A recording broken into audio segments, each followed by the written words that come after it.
Hello everyone আপোনালোকৰ লৈ আহিছো পটলৰ অন্য এটা ৰেচিপি পটলকেইটা ধুই লৈ সুচি এনে ধৰণে কাচি কাটি ললো লগত শুকান জলকীয়া আদা নহৰু গোটা জিৰা এটা পিয়াজ এটা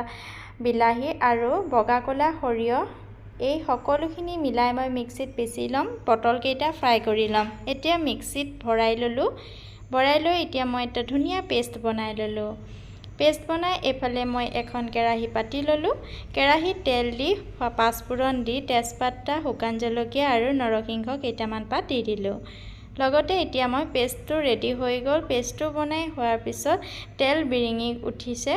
देखिसेने और यात मैं धनिया गुड़ी जीरा गुड़ी गरम मसला दी धुनियाকৈ इतिया आमार पटल कारि रेडी আৰু মই খাবলৈ এনে ধৰণে থালিখন সজাই ললো অন্য এটা ভিডিঅ লগ পোৱাৰ আশাৰে আজিলৈ বাই বাই।